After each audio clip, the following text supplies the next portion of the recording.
ಆತ್ಮೀಯರೇ, ಇಂದಿನ ತರಗತಿಗೆ ತಮಗೆಲ್ಲ ಸ್ವಾಗತ. ನಾನು ನಿಮ್ಮಲ್ಲಿ ಹಂಚಿಕೊಳ್ಳಿರೋ ವಿಷಯ ವಸ್ತು MCQ ಪ್ರಶ್ನೋತ್ತರಗಳು.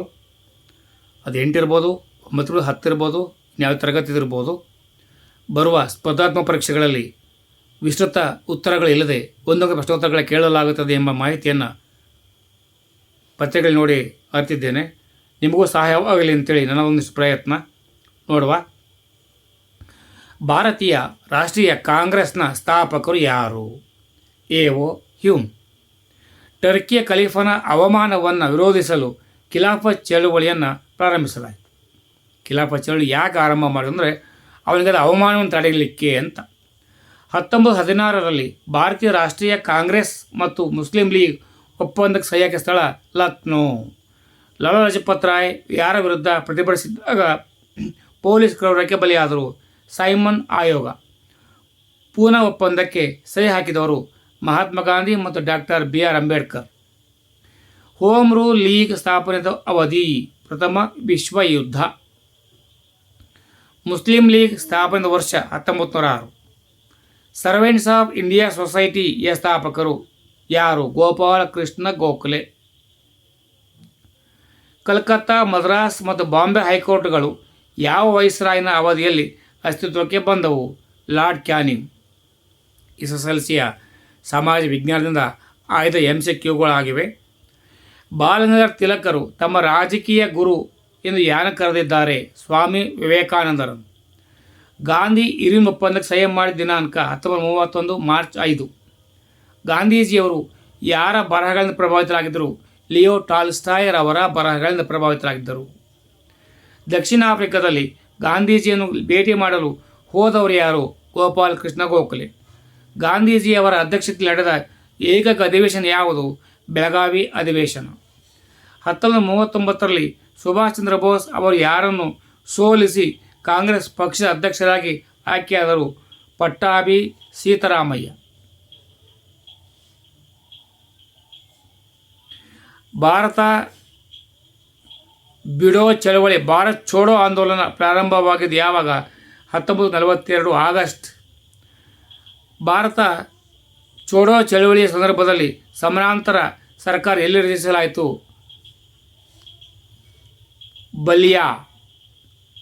ಚೌರಿ ಚೌರಾ ಘಟನೆಯ ನಂತರ ಗಾಂಧೀಜಿ ಸ್ಥಗಿತಗೊಳಿಸಿದ ಚಳವಳಿ ಅಸಹಕಾರ ಚಳವಳಿ. ಸತ್ಯಾಗ್ರಹದ 3 ಪ್ರಮುಖ ರೂಪಗಳು ಯಾವುವು? ಸತ್ಯಾಗ್ರಹದ 3 ರೂಪಗಳು ಯಾವುವು ಅಂದರೆ, ಒಂದು ಅಸಹಕಾರ, 2 ನಾಗರಿಕ ಅಸಹಕಾರ, ಮತ್ತೊಂದು ಬಹಿಷ್ಕಾರ. ಉಪ್ಪಿನ ಸತ್ಯಾಗ್ರಹ ಪ್ರಾರಂಭವಾದ ವರ್ಷ 1930ರಲ್ಲಿ ಪ್ರಾರಂಭ ಆಯಿತು. ಭಾರತೀಯ ರಾಷ್ಟ್ರೀಯ ಕಾಂಗ್ರೆಸ್ ಯಾವ ಅಧಿವೇಶನದಲ್ಲಿ ಪೂರ್ಣ ಸ್ವರಾಜ್ಯವನ್ನು ಘೋಷಿಸಲಾಯಿತು? ಲಾಹೋರ್ ಅಧಿವೇಶನ. ಸ್ವತಂತ್ರ ಭಾರತದ ಮೊದಲ ಅಧ್ಯಕ್ಷರು ಯಾರು? ಭಾರತ G.V. ಮಾವಳಂಕರ್. ಸರ್ವೋದಯ ಪರಿಕಲ್ಪನೆಯ ಸ್ಥಾಪಕರು ಯಾರು? ಸರ್ವೋದಯ ಪರಿಕಲ್ಪನೆಯ ಸ್ಥಾಪಕರು ಮಹಾತ್ಮ ಗಾಂಧಿ. ಬನಾರಸ್ ಹಿಂದೂ ವಿಶ್ವವಿದ್ಯಾಲಯವನ್ನು ಸ್ಥಾಪಿಸಿದವರು ಮದನ್ ಮೋಹನ್ ಮಾಳವೀಯ. ಬೆಂಬಿಟ್ಕಾ ಗುಹೆ ಯಾವ ರಾಜ್ಯದಲ್ಲಿದೆ? ಮಧ್ಯಪ್ರದೇಶ. ಸಿಂಧೂ ಕಣಿವೆ ನಾಗರಿಕತೆಯ ಬಂದರು ನಗರ ಯಾವುದು? ಲೋಥಲ್. ಭಾರತ ಲಾಂಛನದಲ್ಲಿ ಕೆತ್ತಲಾಗಿರುವ ಸತ್ಯಮೇವ ಜಯತೆ ಇದು ಯಾವ ಗ್ರಂಥದಿಂದ ಆಯ್ದುಕೊಳ್ಳಲಾಗಿದೆ? ಮುಂಡೋಕೋಪನಿಷತ್ತು. ಪ್ರಾಚೀನ ಭಾರತದಲ್ಲಿ ಯಾವ ವಿವಾಹವನ್ನು ಕಾನೂನುಬದ್ಧವೆಂದು ಪರಿಗಣಿಸಲಾಗಿರಲಿಲ್ಲ? ಗಾಂಧರ್ವ ವಿವಾಹ, ಅಂದರೆ ಈಗ ನಾವು ಹೇಳ್ತೀವಲ್ಲ ಲವ್ ಮ್ಯಾರೇಜ್. ಬುದ್ಧನು ಯಾವ ವಂಶಕ್ಕೆ ಸೇರಿದವನಾಗಿದ್ದಾನೆ? ಶಾಕ್ಯ ವಂಶಕ್ಕೆ ಸೇರಿದವನಾಗಿದ್ದಾನೆ. ಬುದ್ಧ ತನ್ನ ಮೊದಲ ಉಪದೇಶವನ್ನು ಎಲ್ಲಿ ನೀಡಿದನು? ಸಾರನಾಥ್. ಲೋಹದಿಂದ ಮಾಡಿದ ನಾಣ್ಯಗಳು ಮೊದಲ ಬಾರಿಗೆ ಯಾರ ಕಾಲದಲ್ಲಿ ಕಾಣಿಸಿಕೊಂಡವು? ಬುದ್ಧನ ಕಾಲದಲ್ಲಿ.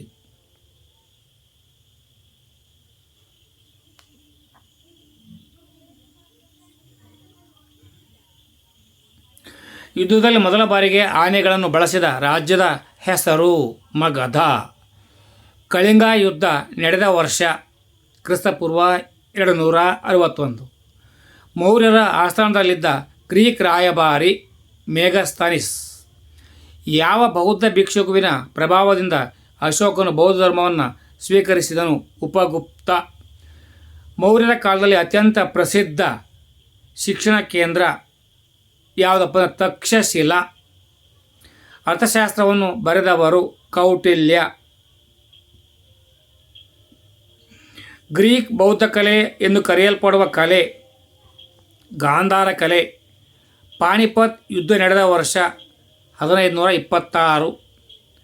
ಬಾಬರ್ ತನ್ನ ತುಜ್ಕಾ ಎ ಬಾಬರಿ ಎಂಬ ಆತ್ಮಚರಿತ್ರೆಯನ್ನು ಯಾವ ಭಾಷೆ ಬರೆದಿರುವನು? ಟರ್ಕಿಷ್.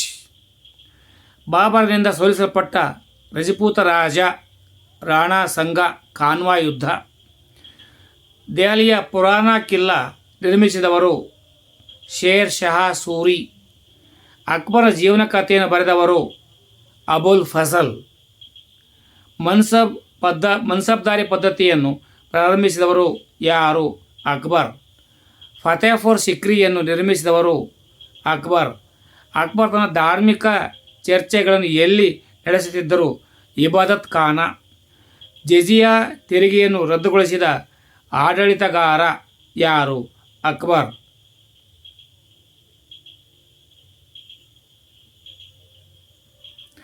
ಅಕ್ಬರ್ ಪ್ರಸಿದ್ಧ ಕಂದಾಯ ಸಚಿವ ತೋಡರಮಲ್.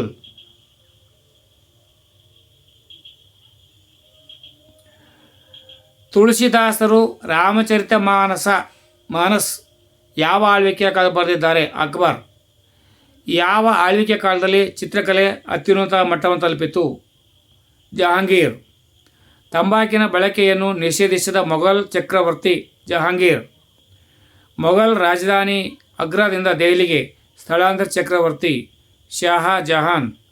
ಜಿಂದಾಫೀರ್ ಎಂದು ಕರೆಯಲ್ಪಡುವ ಮೊಘಲ್ ಚಕ್ರವರ್ತಿ ಔರಂಗಜೇಬ್. ಮೊಘಲ್ ಆಡಳಿತಗಾರರ ಆಸ್ಥಾನ ಭಾಷೆ ಪರ್ಷಿಯನ್. ಬೀಬಿ ಕಾ ಮಕ್ಬರ ಬಾದ್ ಎಲ್ಲಿದೆ? ಔರಂಗಾಬಾದ್. ನಾನಾ ಸಾಹೇಬ್ ಎಂದು ಪ್ರಸಿದ್ಧರಾಗಿದ್ದವರು ಯಾರು? ಬಾಲಾಜಿ ಬಾಜಿರಾವ್. ಧನ್ಯವಾದಗಳು. ಒಂದು ಕಡೆ ಸೇವ್ ಮಾಡಿಕೊಳ್ಳಿ, ಪರೀಕ್ಷೆಗೆ ಉಪಯೋಗಕ್ಕೆ ಬಂದೇ ಬರ್ತದೆ. ಸರ್ವೇ ಜನ ಸುಖಿನೋ ಭವಂತು. ಜೈ ಹಿಂದ್, ಜೈ ಕರ್ನಾಟಕ, ಜೈ ಭಾರತ್ ಮಾತೆ.